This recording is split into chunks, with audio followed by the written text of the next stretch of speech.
ছাত্র ভোটের সর্বাধিক 17টি আসন পেয়ে ছাত্র সংসদ গঠন। ছাত্র সংসদের দায়িত্বে এবার এমসিডিসিএ 20টির মধ্যে 20টি আসনেই প্রার্থী দেয় ডিএসও। একটি আসনে জয় পেয়েছে ডিএসও, যেটা জানা যাচ্ছে। এবার ছাত্র সংসদের দায়িত্বে এমসিডিসিএ।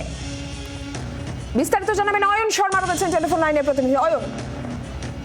দেখো, মেডিকেল কলেজে, কলকাতা মেডিকেল কলেজে গতকালই ভোট হয় এবং সেখানে স্টুডেন্ট কাউন্সিল গঠনের জন্য ভোট হয় একেবারে এনএমসি নিয়ম মেনে। সেই যে নির্বাচন, সেই নির্বাচনে দেখা গেছে ভোটের যে ফলাফল, সেই ভোটের ফলাফল গতকালই যেটা প্রকাশ করা হয়েছিল, 20টি আসন ছিল। 20টি আসনের মধ্যে 17টি আসন পায় এমসিডিএসএ, অর্থাৎ মেডিকেল কলেজের ডিএসএ যে ছাত্র সংগঠন, তাদের তরফ থেকে 17টি আসন পায়। এবং সেই জায়গায় দাঁড়িয়ে 2টি আসন পায় ইন্ডিপেন্ডেন্ট ক্যান্ডিডেট, যারা একেবারে নির্দল প্রার্থী হিসেবে ভোটে দাঁড়ায়, 2জন প্রার্থী। এবং পাশাপাশি খাতা খোলে এআইডিএসও। এবং আর্জিকর যে আন্দোলন, সেই আন্দোলনের পর সেই আন্দোলনের ফসল কিন্তু ঘরে তুলল এআইডিএসও। এআইডিএসের একজন প্রার্থী শিবম মন্ডল, দ্বিতীয় বর্ষের পড়ুয়া, তিনি জয়লাভ করেছেন। এবং ইতিমধ্যে এমসিডিএস এর আসন সংখ্যা কিন্তু কমেছে।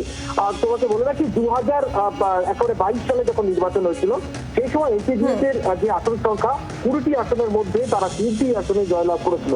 সেখান থেকে 3টি আসন কিন্তু এবার 2025-এ এসে তাদের কমে দাঁড়ানো। অর্থাৎ অভয় আন্দোলনের যে ফসল, সেই ফসল যেভাবে লড়াই করেছিল এমসিডিএস আন্দোলনে এগিয়ে গিয়েছিল, সেই ফসল কিন্তু তারা ঘরে তুলতে পারলো না। সেখান থেকে আসন সংখ্যা কমে দাঁড়ানো তাদের 17, 2টি আসন পেল নির্দল প্রার্থীরা, জয়ীভাবে তারা হলো। এবং এআইডিএসএ পেল 1টি আসন।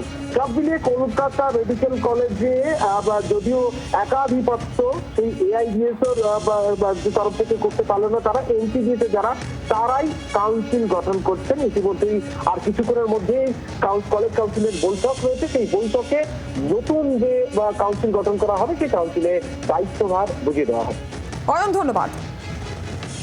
রাজ্যকর আন্দোলনের অন্যতম মুখ জুড়িয়ে ডাক্তার দেবাশিস হালদার, তিনি কি বলেছেন শুনুন। অভয়ের সময় থেকেই আমাদের যে 10 দফা দাবি, এই যে প্রত্যেকটি কলেজে গণতান্ত্রিক নির্বাচন করতে হবে, ছাত্র সংসদ নির্বাচন করতে হবে, ফলত সেই দাবিটা যে কতটা মানে যুক্তিযুক্ত এবং জোরালো, সেটা একটা প্রতিষ্ঠা পেল। এবং মেডিকেল কলেজে যে গণতান্ত্রিক পরিবেশ, যে 80% ছাত্রছাত্রী এটাতে অংশগ্রহণ করলেন, এইটাতে বেশি খুশি। অবশ্যই 17টা সিট আমার প্রাক্তন সংগঠন এমসিডিএস এ পাওয়া তো অবশ্যই তার মতো খুশির জায়গা হয়ই না।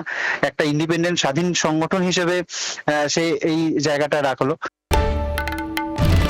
বাংলার আওয়াজ, বাঙালির আবেগ, জি 24 ঘন্টা।